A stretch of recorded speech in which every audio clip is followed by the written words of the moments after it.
ഇന്ന് മുട്ട കൊണ്ടുള്ളൊരു ഡിഷാണ് ഉണ്ടാക്കുന്നത്. അതിനെനിക്ക് പേരൊന്നും ഇവിടെ അറിയത്തില്ല, കാരണം ഞാൻ എൻ്റെ സ്വന്തം ഐഡിയയ്ക്ക് ഉണ്ടാക്കിയെടുത്തതാണ്.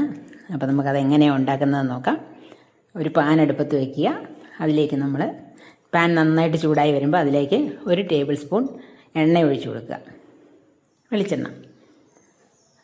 എണ്ണയൊന്ന് ചൂടായി കഴിയുമ്പം അതിലേക്ക് 1 ടീസ്പൂൺ കടുക്, 1 ടീസ്പൂൺ ജീരകം ഇത്ര ഇട്ട് കൊടുക്കുക. ഇത് രണ്ടും നന്നായിട്ട് പൊട്ടി വരുമ്പം തീ ഏറ്റവും ലോയിൽ വെച്ചിട്ട് അതിലേക്ക് നമ്മൾ 1 സവാള, 2-3 പച്ചമുളക്, ഒരു 3-4 അല്ലി വെളുത്തുള്ളി ഇതെല്ലാം കൂടെ പൊടിയായിട്ട് അരിഞ്ഞത് ചേർത്ത് കൊടുക്കുക. ഈ സവാളയും പച്ചമുളകും ഒക്കെ ഒന്ന് നന്നായിട്ട് വഴന്ന് സവാളയുടെ കളറൊക്കെ ഒന്ന് ലൈറ്റ് ബ്രൗൺ കളറാവുന്ന സമയത്ത് അതിലേക്ക് നമുക്ക് പൊടികൾ ഇട്ട് കൊടുക്കാം.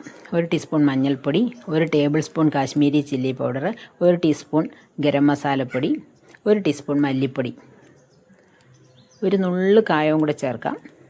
ഇത്രയും കൂടെ ചേർത്ത് നന്നായിട്ടൊന്ന് വഴറ്റിയെടുക്കുക. പൊടികളുടെ പച്ചമണമൊക്കെ മാറുന്നത് വരെ നന്നായിട്ട് ഇളക്കി കൊടുക്കുക. പൊടികളുടെയൊക്കെ പച്ചമണമൊക്കെ മാറി വരുമ്പം അതിലേക്കൊരു 1/4 കപ്പ് വെള്ളം ഒഴിച്ചു കൊടുത്ത് ഒരു 2 മിനിറ്റ് ഇളക്കുക. അപ്പോഴേക്കും ആ വെള്ളമൊക്കെ ഒന്ന് വറ്റും. ഈ പൊടികളെല്ലാം കൂടെ ഒന്ന് മസാലയെല്ലാം കൂടെ ഒന്ന് യോജിക്കാൻ വേണ്ടിയാണ്. ഈ സമയത്ത് നമ്മൾ ഉപ്പും ചേർത്ത് കൊടുക്കണം.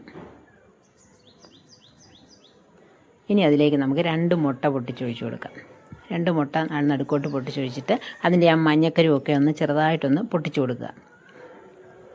ഇനി നമ്മളിതൊന്ന് മൂടി വെച്ച് വേവിക്കാൻ പോവാണ്. ആ മുട്ടയൊന്ന് മൂത്ത് വരാൻ വേണ്ടിയാണ്. ഒന്ന് മൂടി വെച്ച് ഒരു 2 മിനിറ്റ് അത്രയും മതി. 2 മിനിറ്റ് കഴിയുമ്പോഴേക്കും മുട്ടയൊക്കെ വെന്ത് നല്ല പാകത്തിനാകും. കണ്ടില്ലേ, മുട്ടയുടെ ഒരു വശമൊക്കെ നന്നായിട്ട് വെന്തു. ഇനി നമുക്കിതിനെ ചെറിയ ചെറിയ പീസാക്കിയിട്ടൊന്ന് കട്ട് ചെയ്ത് കൊടുക്കാം. ഒത്തിരി അങ്ങ് കൊത്തിപ്പൊരിക്കുന്ന പോലെ പൊടിക്കരുത്, ചെറിയ ചെറിയ പീസാക്കി ഒന്ന് മുറിച്ചെടുക്കുക.